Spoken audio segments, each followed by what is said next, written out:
start by certainly thanking Morgan Stanley and Nationwide for allowing me to come and be with you today, which is really, really awesome and special. So thank you so much.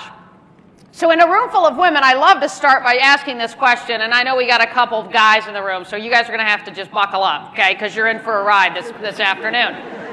So how many in here, raise your hand if you love to get what you want in life, right? Awesome, pretty much everybody. And how many in here like to live a life of no regrets?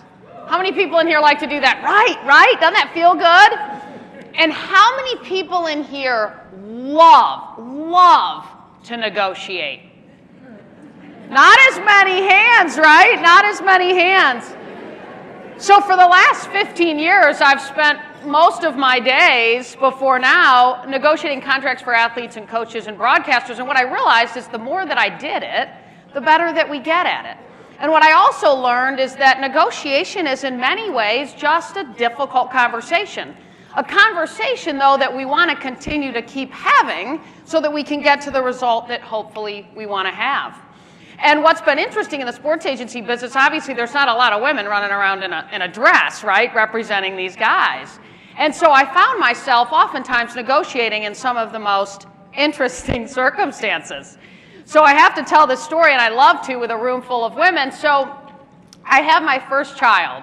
She's 12 now, and so you know when you have your first baby, ladies, I'm sure we have some moms in the room, and you deliver the baby, and then the lactation, ladies come into the room, you know what I mean?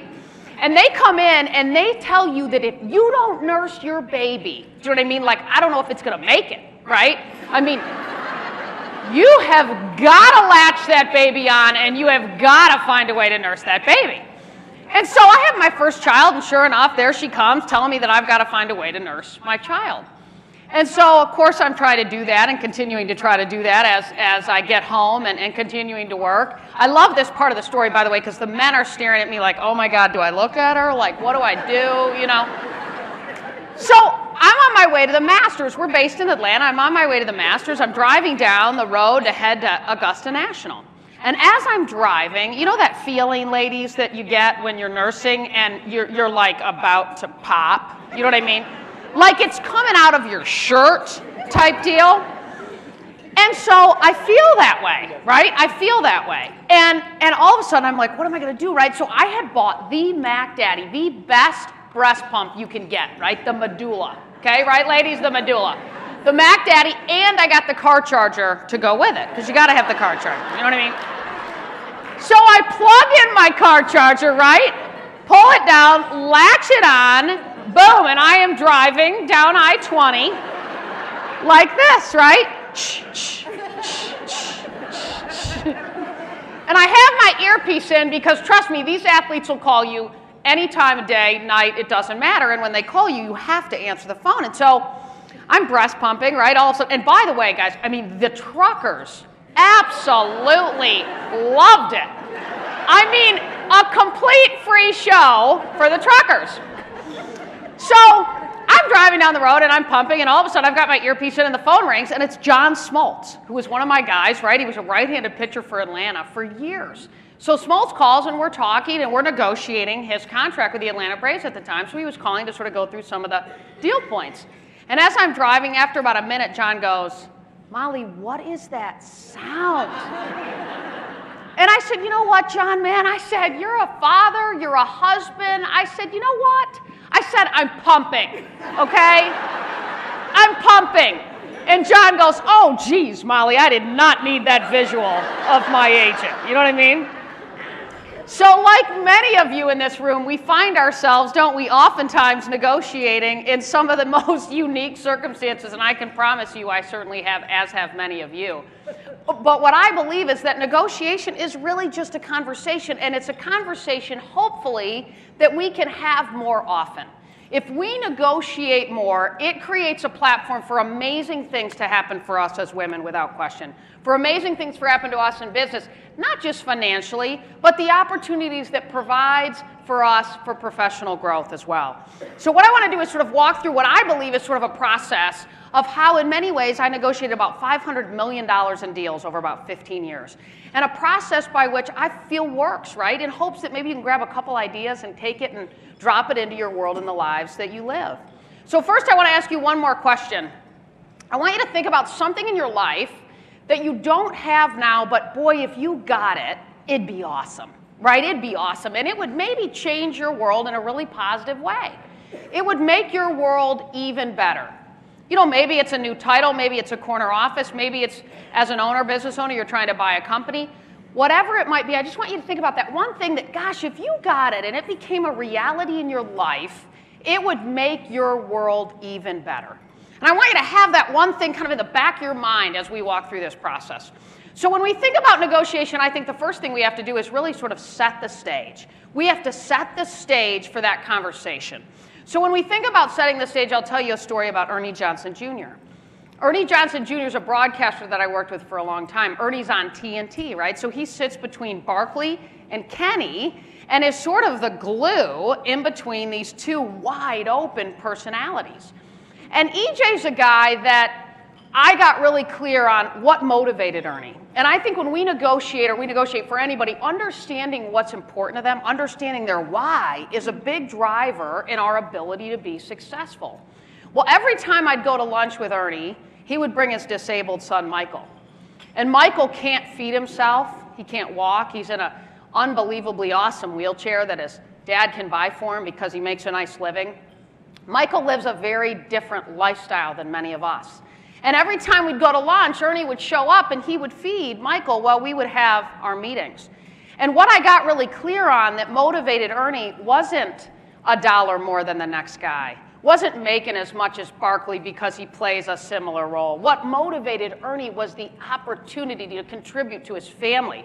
What motivated Ernie was the opportunity to get the very best wheelchair he could get for Michael.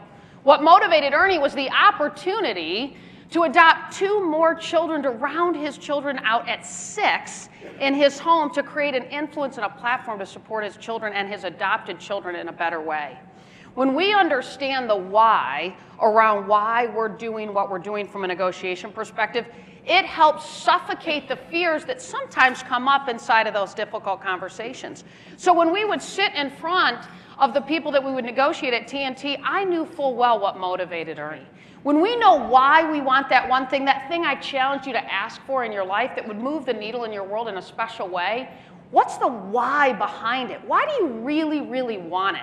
Because when we know why, that suffocates that little voice. You know that little voice, ladies, that we have over here on the left side of our, that comes out and tells us we're not good enough, we're not this enough, we're not that enough, right? The why helps suffocate that little voice so that we can drive toward the success that we've gotten clear on that we want in our lives. The other piece, I think, when we think about negotiation is we have to sort of look inside of ourselves as well. So we want to understand the why as it relates to the people that we're working for and negotiating on behalf of or for ourselves. But then we've also got to have what I call 360-degree awareness. So guys, this is where you're going to perk up, okay? So Erin Andrews, okay, are you smiling yet? Erin Andrews is a sideline commentator for ESPN for years. Now she's with Fox, but Erin was somebody that I negotiated her contract for years with ESPN when she did sideline. Well, Erin was somebody that was always sports, and my world was sports, right? That was what I knew. I certainly didn't understand the entertainment space as well. We were inside of her second deal with ESPN. In the middle of her second deal, Erin calls me up and says, hey, listen, I want to do Dancing with the Stars. Right? I want to do Dancing with the Stars. I kind of want to put my feet over here into this LA entertainment space. And I said, gosh, Erin, I think that's an interesting and slippery slope, right? I mean, when we're straddling sports and entertainment, when we're rolling around on a bed on Dancing with the Stars, and then we're putting a microphone in front of Nick Saban at halftime, I don't know how those work. You know what I mean? I don't know if those go together. But Erin was really committed to wanting to do Dancing with the Stars. So we began that process of getting her on Dancing with the Stars, which she did and she loved. So she became incredibly more popular. She was more aware. She was out in the marketplace. Certainly more people knew her name. She had evolved in a big way as somebody that the world knew even more. So Erin looked at me and said, boy, I tell you what, man, when we renegotiate that deal with ESPN, I mean, we're just going to take them to the bank, right? Because, man, they need me now. Look at me now. Look at, I'm out there now. The world knows me. But I said to Aaron, I said, you know what, that's what you think. But guess what? When we get bigger than those 4-letter words, ESPN, they don't really like that very much. And guess what? When we get bigger than those 4-letter words, that gets them a little bit worried about where our commitment really lies. And what I realized was Aaron didn't have what I call 360-degree awareness, right? Which was an understanding of what really motivated ESPN. One of the things that I would do when I would negotiate contracts for players is I would literally sit in the chair of the general manager that we would negotiate with. Be that guy for 2 minutes, for 5 minutes. Really try to understand what's going on in their world. What are they worried about? What are they excited about? Who do they have on the free agent market that's coming up? Getting really clear on what's going on inside of the head and the lives, what they're worried about with the people that we negotiate with, is incredibly powerful when we want to ask for what we want and get it. Now Erin has left ESPN, taken a job with Fox, and it's a perfect place for her in her career, certainly right now. But the lack of 360-degree awareness to me was pretty powerful, because inside of that lack of awareness, right, we at the core thought we had leverage with ESPN, but we didn't have the leverage that we thought we had. So when we think about that one thing that we want, I think we've got to get really clear on, have we set the stage, right? Have we set the stage and know what's important to the other side? And do we have awareness on what's most important to us and why we really want that one thing, right? Why do we really want it? The other piece that I think is important is then we've got to be able to find what I call common ground, right? To find common ground and connect. And us, ladies, we are really, really good at this. We do a really good job oftentimes of setting the stage, and we do a heck of a job of finding common ground and connecting. So now we have 3 girls. I had 3 kids in 13 months, okay, which is like a real live fire drill. You know what I mean, ladies? I mean, that is not a good plan, right? So we had 1, and then we had twins about 12 months later. I highly do not recommend this, right, by the way. My mom is here today, and I know she moved down to Atlanta for 4 months to help me manage this madness so I could continue to, as Sheryl Sandberg says, lean into my career inside of that sort of situation. So, but secondly, I think we've got to find common ground. And what do I mean by that? Well, my daughter now is 12, our oldest daughter, and so she comes home from school one day and she goes, Mommy, I got to make a cotton gin for social studies, right? Like, you got to be kidding me. I mean, I don't even know. What's a cotton gin? You know what I mean? And I said, okay, well, listen, honey, I mean, we got to figure this out. And she goes, Daddy and I went and we got the wood, but we got to make this cotton gin. And I said, okay, cool. I said, well, you know, show me a picture. Let's figure out what this is. And so she shows me, and she said, we got to drill a hole in the side of the cotton gin so that we can put the rod in there, right, and turn it to make the cotton. And I said, okay, cool. Well, let's go find a drill, right, and let's put the drill through, and we'll make your hole, and we'll be good to go. And she said, okay, great. So we go find the drill. It's dead. Of course it's dead, right? So the drill's not charged, and so we go to find the charger for the drill. We can't find the charger. So it's a Saturday afternoon. This project is due, by the way, on Monday, of course. So I said, okay, Emma, I said, well, listen, let's go to the Lowe's or Home Depot or whatever on Sunday morning, and we'll go get a drill charger, and we'll charge it up, and we'll be good to go. And she goes, okay, great. 7:30 the next morning, we wake up. We drive over to Lowe's together, right? I bring my drill with me, right, so that I can find the right charger to match it up. We drive over to Lowe's. I walk in, and I go find the cute little hardware guy, Jeff. I said, hey, Jeff, I said, listen, man, we got this charger. We've got this drill, and we need a charger. We've got to make this cotton gin, and I've got to drill a hole in the side of the wood. And he goes, oh, okay, cool. And I said, so I just need a charger to go with this drill. And he goes, oh, yeah. He said, yeah, no problem. He said, I've got one of those. He said, but what you got to do is you got to order it, and it'll be here in 4 or 5 days. I said, yes, so no, Jeff, the thing is, like, we need the charger now, right? Because we got to make this cotton gin, and it's due on Monday. And he said, oh, okay. He goes, well, listen, I don't know what to tell you. I said, don't you have, like, demos? You know what I mean? Like some demos, and maybe you got the chargers up there, with the demos, and I can just use the charger and charge it and, take my drill, and I'll be good to go. And he goes, well, let's go see, good idea. So we go walk, and he goes and looks, and sure enough, he can't find a charger. And I said, shoot. And he said, and Emma's like, Mommy, this is due on Monday. She's really conscientious, right? We got to get this done. And I said, no, I know, I got it. I said, well, Jeff, don't you have like some overstock? You know what I mean? Like a bunch of, look at all these boxes over here, Jeff. You got all these extra drills and saws. And you want to unload some of these, right? And I'll take it off your hands. And he goes, well, gosh, yeah, maybe a little bit. We walk over and he goes, here's one, it's perfect, right? He looks down, it's got the circular saw on it, it's got all these chargers, it's got the Mac Daddy saw. It says 135 on the box. And I go, Jeff, you gotta be joking me, right? 135, classic upsell. You know what I mean? Come on, man, what's up? And he goes, no, yeah, it's got everything. And Emma goes, Mommy, this is perfect. This is exactly what we need, right? Of course it's exactly what we need for 135. And I said, well, listen, Jeff, I said, I don't need all this stuff. And I said, come on, what can you do for me? Don't you want to get this out of here, right? And he goes, yeah. And he said, yeah, we do. And he said, all right, listen, you'd have to buy the charger anyway, which is 25. He goes, I'll sell you all this for 35 bucks. And I go, oh, man. I said, yeah. I said, wow. I looked at him and I kind of smiled. I go, hey, Jeff. I said, do we hear 30? He goes, oh, my God. He looked at me like I was being an absolute pig, which I was. And he goes, no, 35. He writes it on the box and goes, get out of here, right? And so we go home and make this cotton gin, and she hands it in, and of course everything went well. But I share that story because to me, I oftentimes think that negotiation is truly just an opportunity to continue a conversation, an opportunity to connect, an opportunity to figure out what's not right in their world, and how can we close the gap in the world that they're living in. What is something that we can do to add value to make their world better, right? So that we can add value to their world to close the gap. And to me, so often, it's about listening to sort of their tone and their timing, and oftentimes really figuring out what are their pain points, what's not right in their world. And so when we think about finding common ground, to me, I think that's a really big part of it. The other piece that I think is incredibly important is oftentimes when we negotiate, we think we're supposed to come in, right, and lock in and sort of get on the other side of the table with people. We think we're supposed to sort of maybe go to battle with them. I believe negotiation is really trying to put ourselves on the same side of the table so that we can have that difficult conversation sort of together. So as you can imagine, I was the only woman that sort of did this in our space. There was a few, but not a ton. So I often found myself as the only woman in the room. So we were negotiating John Smoltz's contract with the Atlanta Braves, and we go into Turner Field at Atlanta, and we sit down in the general manager's office, John Shearholtz, who was the general manager of the Braves at the time. So we walk in, and I'm with the lead agent that owns the agency, and we sit down in the office of Mr. Shearholtz, the GM. I'm probably 25, 26, pretty young. He was nice to bring me, candidly, to the meeting.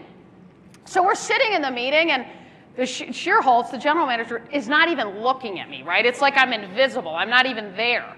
And I think he's thinking, well, what, now you bring an attorney to these meetings? Or you're taking notes for you? What is her role here? I'm sure he's thinking.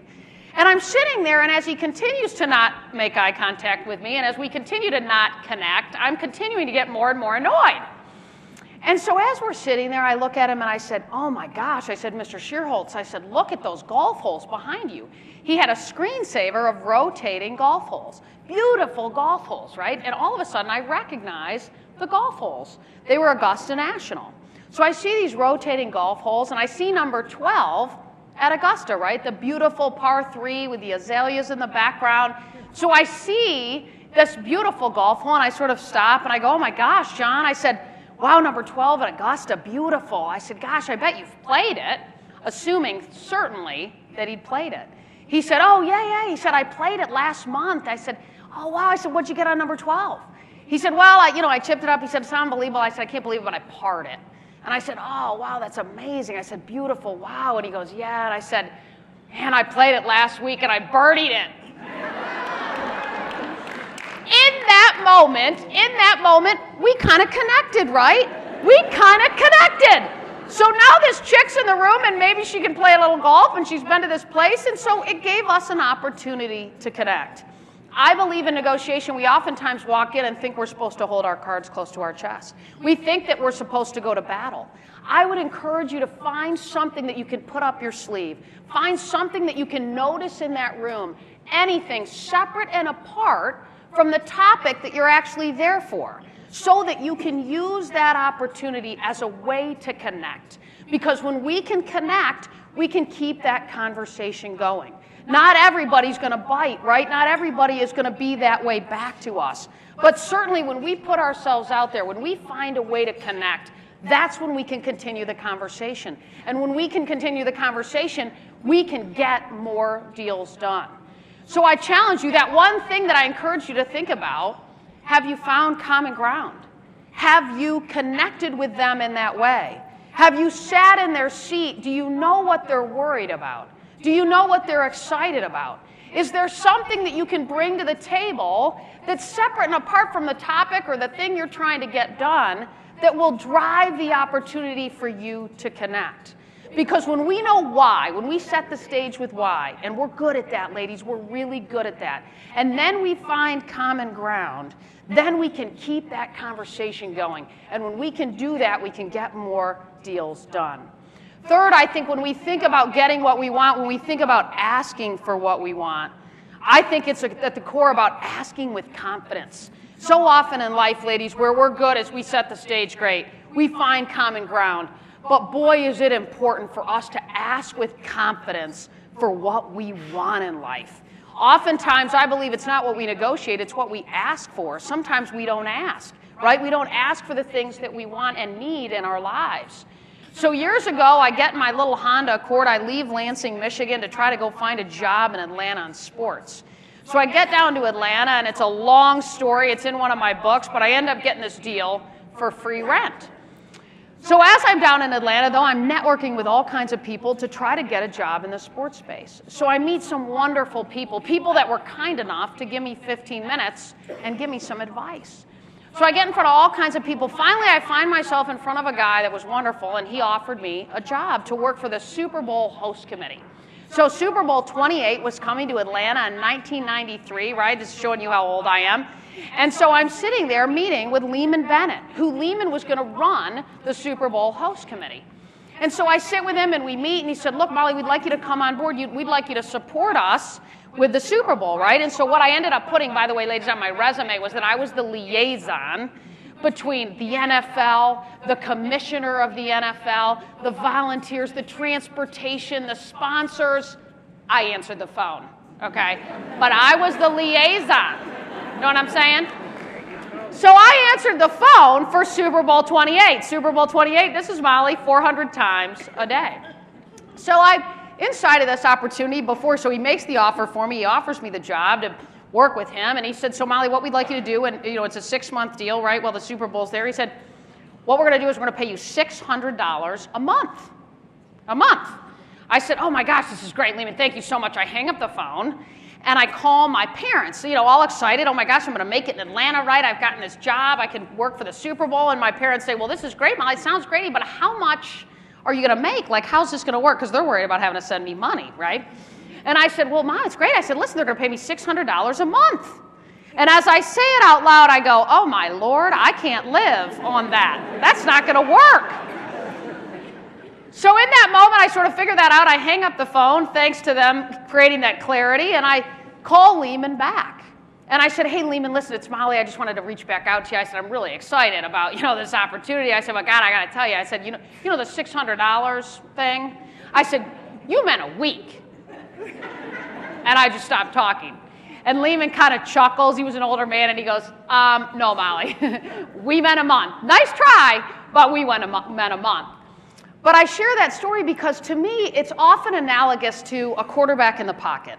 When we see a quarterback in the pocket step back and take a snap and he's in the pocket, he has a window of time to make a pass, doesn't he? He has a window of time to make a pass. And guess what? If he doesn't make that pass in that clear amount of time that he has, a couple seconds, right, he gets sacked. He gets sacked. I think it's the same thing in negotiation. If we don't make that ask in a timely manner, and we don't ask with confidence inside of that moment, we lose our opportunity to make that ask. I couldn't have gone into Lehman on the first day of that job, right, and said, hey, by the way, the $600 you meant a week. That wouldn't work. But you can in that moment. So it didn't work, but I share that story because, to me, it's good practice for learning to ask for what we want. I challenge you to recognize that asking for what we want is all around us. It's in so many different situations in our lives, and if we can pivot and recognize the amount of times, the amount of opportunities that we have in our lives to ask for what we want, we'll find ourselves at the core, I believe, getting more of what we want. So asking with confidence, to me, is important. The other piece of asking with confidence, how many ladies in here, how many of you guys have gotten sucked into the whole 2 rounds of braces for your children? right? The 2 round. I mean, is this not, and the older ladies in the room are like, you guys are just crazy. You know what I mean? So I take my 3 daughters in to go get their braces. And we sit down with the orthodontist and everybody, and they go, oh yeah, you know, definitely, you know, you all 3 girls need braces. No kidding, right? Of course they all 3 need braces. So they all need braces, and so we sit down, and she said, so what this is going to do, the deal with this is, you know, all 3 will do phase 1 of braces, and then 3 or 4 years later we'll do phase 2. Lovely. So I said, okay, great. And I said, well, tell me, you know, a little bit about this. And she said, well, so each girl, it's $3,000 a kid.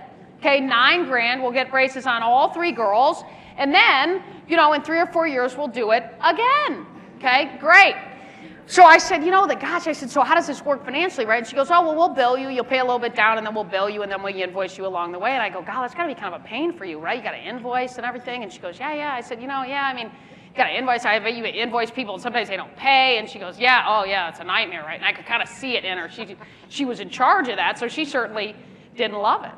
And I said, you know, what if we did something where, like, I don't know, I just pay you $6 grand cash, and we just shut it down, right? We get them all, but, you know. She goes, what? I said, yeah, you know, like a buy 2, get 1 free kind of a program. She goes, oh, my gosh. I said, she goes, well, geez, that sounds, I mean, I got to go ask the orthodontist, right? I said, yeah, no, that's cool. I'm good. I have a minute, right? So she walks out. She comes back like 5 minutes later, and she goes, hey, you know what? He loves it. That's good to go. She said, we're good to go. I said, this is awesome, right? Buy 2, get 1 free. And some of you in the room are thinking, lady, you are such a pig. I mean, you know what I mean? But have you ever been to an orthodontist house? Okay? No. You can ask, right? You can ask. So I tell that story just because to me in life, it's all around us. It's having the courage to recognize the pain points inside of the lives of the people that we want to connect with. It's recognizing what's not right in their world. It's asking enough questions. It's being curious so that we can figure what those things out and ask for what we want. And oftentimes, everybody wins, don't they? Everybody wins. So to me, that's an important part of what I call finding common ground. So I would challenge you, or asking with confidence, so I would challenge you to think about that for a minute and say to yourself, have you done that inside of the thing that we talked about at the beginning? Have you asked with confidence yet? And what does asking with confidence sort of feel like? What does it look like? You think about that one thing in your life that could move the needle in your world in an awesome way. Have you had the courage to ask for what you want? And if you haven't, sit in that for a minute and say, what would it be like for me to ask with confidence for that one thing? How does that feel? How does that really make me feel? And is that something that I have the courage to do when I walk out of this room? Can I find a way to make sure I've set the stage? Can I ensure that I found common ground so that I can, in fact, ask with confidence? The other piece that I think is important, lastly, is we've got to make sure that we embrace the pause. You know how sometimes when you look at your husband and you've emptied the dishwasher 15 times in a row and you go, honey, you know, do you mind emptying the dishwasher? Just stare at him. You know what I mean? Just stay with it, right? You don't need to change the subject. You don't need to go because I've asked, right? Just stare at him. To me, it's really, really important to embrace the pause in our lives. So I'll tell you a fun story. I was negotiating Jeff Francoeur's contract with the Atlanta Braves. And Jeff Francoeur was a guy that was on the cover of Sports Illustrated, right? He was called the Natural. He was supposed to be a next phenom outfielder for the Atlanta Braves. So I recruited him for years. We finally signed him, and I had the opportunity to negotiate his contract with Atlanta. So he was what was called arbitration eligible. So the organization sort of owned his rights, right? So we couldn't take him out on the market and sort of sell into other teams. We sort of had to continue to negotiate just with the Braves. And I've always believed that if we go to arbitration, we've kind of failed. Because that, to me, means that we weren't able to really get a deal done, that we're going to go sit in front of 3 arbitrators who are then going to make a decision of what Jeff should really make. So we began to sort of go back and forth over several months of negotiating this deal. We can't really come to terms, so we book a flight to Arizona where arbitration meetings were going to be. So we have our flights booked. It's a couple days before we're getting ready to go. All of a sudden, at that point, the phone starts ringing with the Braves calling to begin to try to get a deal done. And throughout the day, the conversation sort of continued to heat up. And I had Jeff had my back on what we were asking for. He believed in what we were going for, in the base salary and the bonuses, all that stuff. We were connected. So the phone's ringing throughout the day, and we're just really not connected on the amount of money that Jeff should make, on the bonuses, on what we call plate appearances for him. All those things we weren't connected on. So I go to bed at 11 o'clock at night. We're leaving for Scottsdale in the morning. My phone rings. And so this is sort of sad, ladies, but I would actually I used to buy pajamas with pockets in it, you know what I mean, so that I could put my phone. Many of you probably have this deal too, right? So we can put our phone in our pocket. So I would sleep with my phone on my bedside table. So 11 o'clock at night, the phone rings. And it's Frank Wren, the general manager of the Atlanta Braves. And I answer the phone, and he goes, I just found out from Delta that you are, in fact, planning on going to arbitration. You have your flight booked. I said, we do, Frank. I said, we're not done. And he said, oh, my God, this is unbelievable. And he goes, so you still are where you were at? You still want? And he's naming the numbers and the bonuses. And I said, Frank, we do. I mean, we're pretty firm. And I just stopped talking. And I'm laying in bed, and it's about a minute, and my husband sort of looks over, and he goes, is he still there? I said, I put it on mute. I go, yes, zip it. And so I've got the phone. It's about 30 more seconds, and sure enough, Frank has said nothing, and I have said nothing. And I look over at my husband, and he goes, say something. I said, no.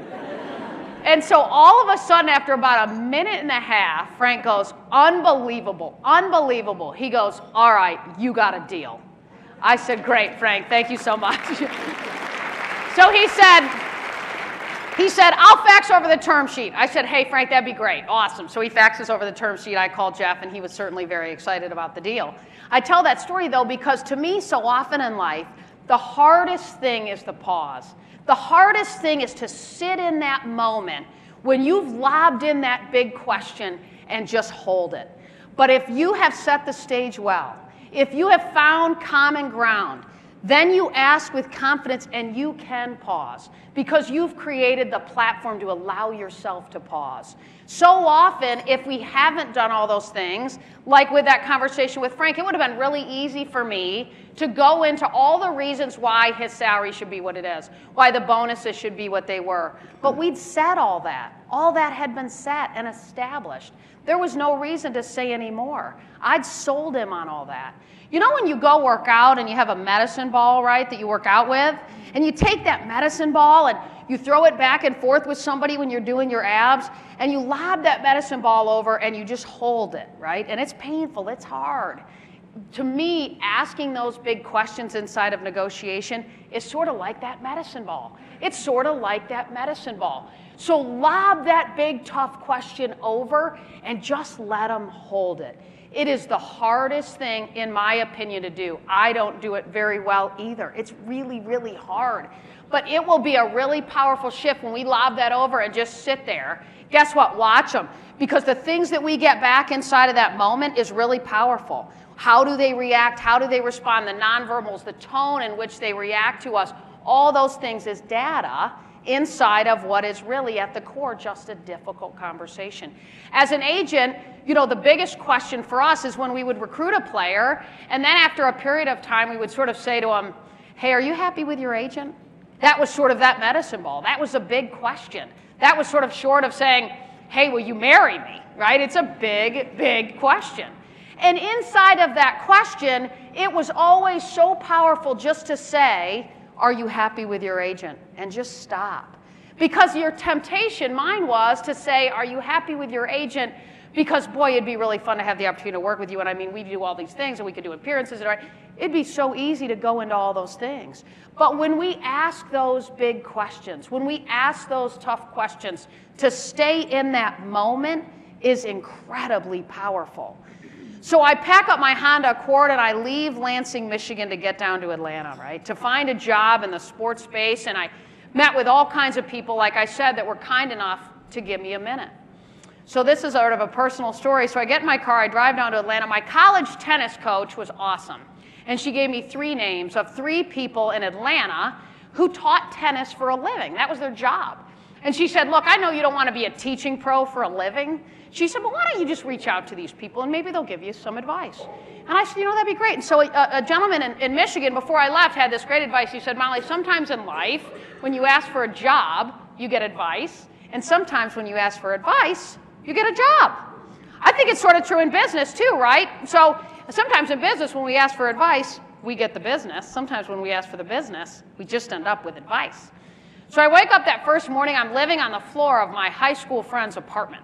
And she was great. And she said, Molly, you can live with me for a couple of weeks, but you're going to need to find a place to live pretty quick, right? Because this is 600 square feet. It's a one-bedroom, right? And you're going to need to find a place to live pretty quick. I said, okay, great. So I wake up that first morning, and I pick up the phone, and I call this one tennis pro.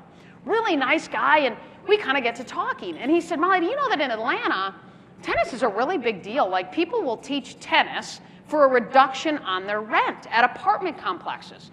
And I had played tennis at Michigan State. I taught a little bit, so I thought, well, maybe I could kind of find a deal like that. That'd be sweet, right? Because I got $2,000. I mean, in a minute, I'm going to be walking through, the grocery store eating grapes, So I wake up that first morning. I get on the phone with this guy. He was fantastic, really, really nice guy. And we get to sort of talking, and he said, everybody, a lot of people will teach tennis. He said, in fact, there's this amazing apartment complex, great location. He said, and I just talked to the pro there, and he's getting married, and he's moving out.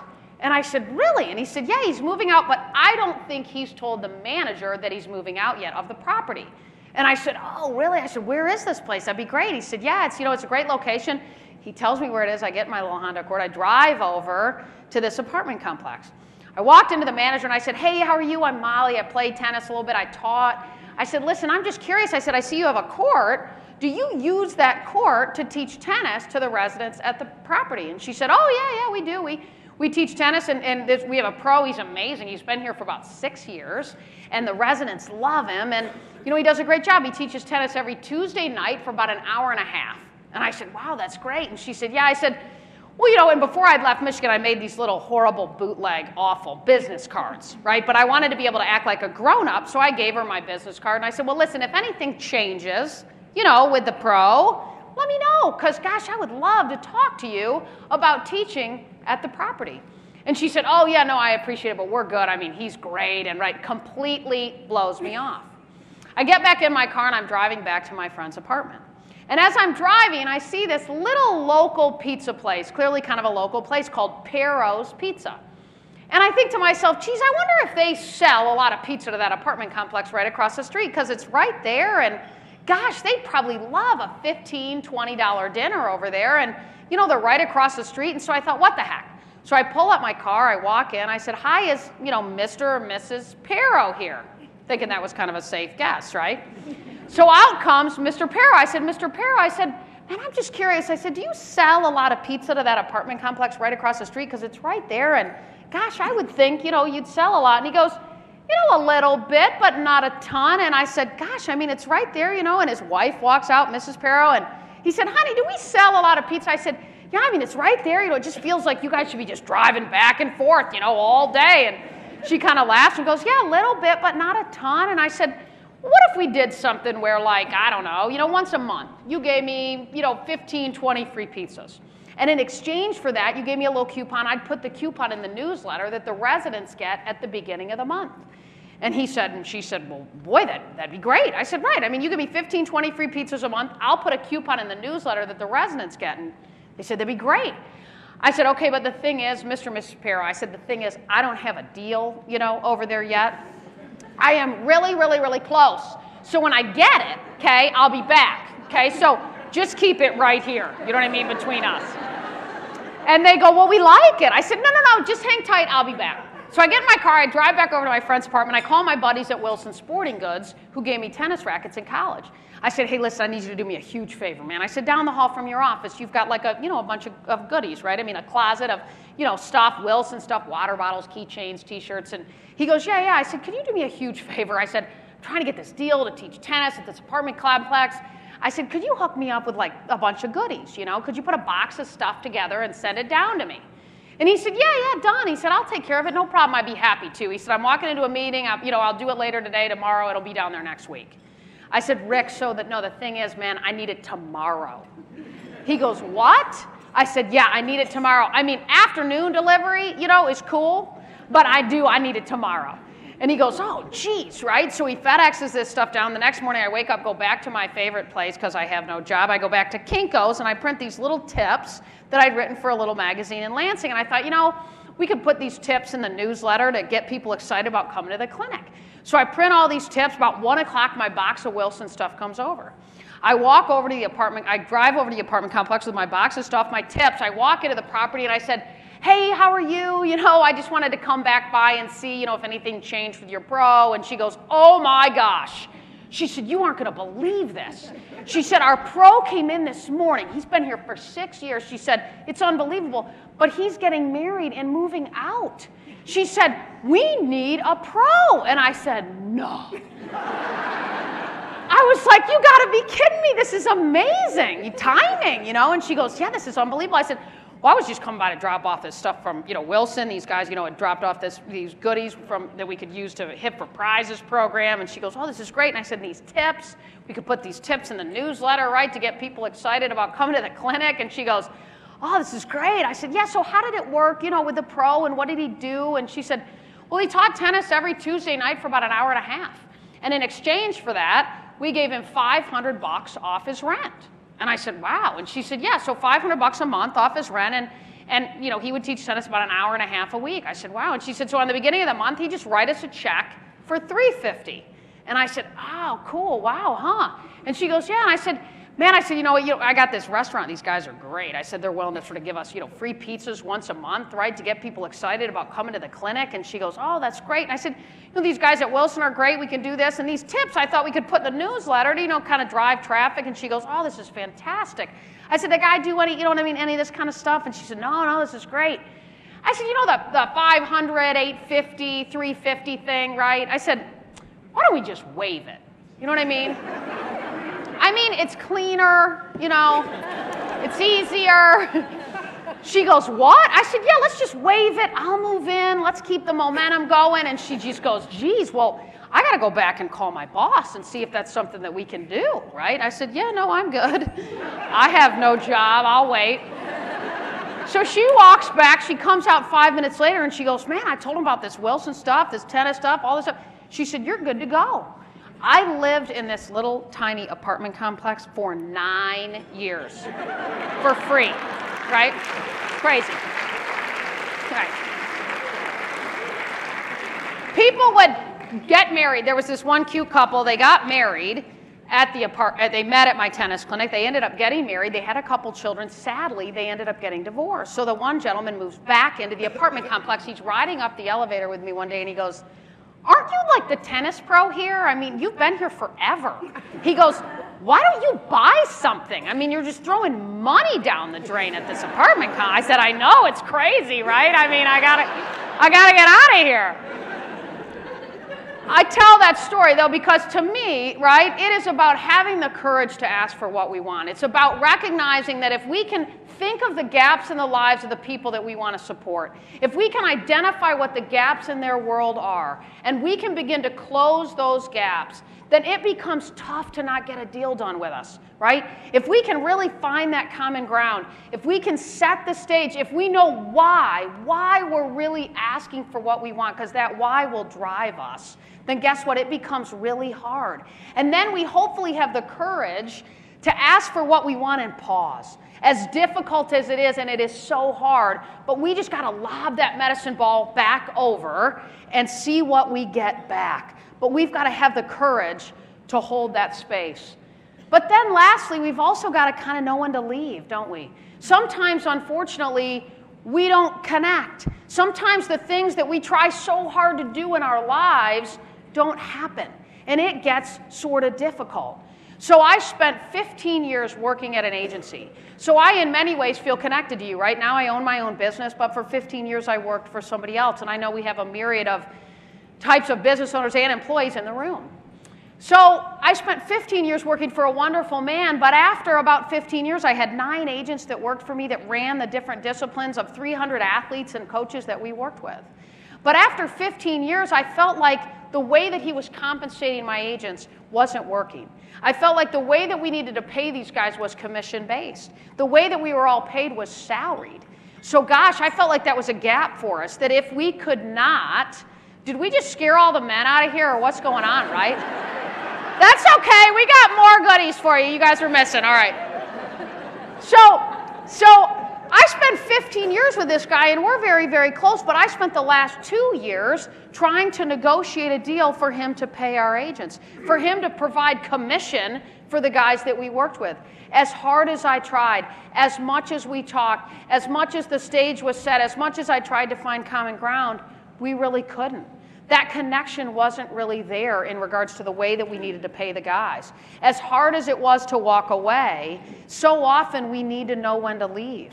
And so often when we leave, powerful, powerful things can happen in our lives. Special things can happen that make our world even better. So after 15 amazing years, I walked away. And I walked away because we weren't able to find common ground. The stage had been set. I asked with confidence. I paused for 2 years. But then it was time to go. So I encourage you to recognize sometimes in our lives, we have to have the courage to know when to leave. But then we've got to leave like a champion, right? We've got to leave that place better than we found it. We've got to leave just like a champion would leave. To me, is incredibly important.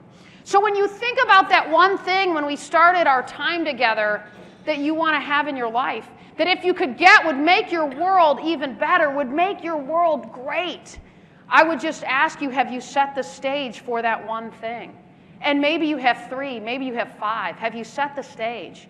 Have you really found common ground? Have you figured out what motivates them? Have you sat in their seat and know what they worry about, what they're excited about? Have you found that common ground? Have you asked, or can you ask with confidence for that thing that you want in your life? And do you have the courage? Do you have the courage to hold that space and pause? Because that's when we get so much back. So it is fantastic to be with you. I can't thank you enough for the opportunity to share and be with all of you. And I encourage you to continue to support each other, continue to ask for what you want in your life. Thank you so much.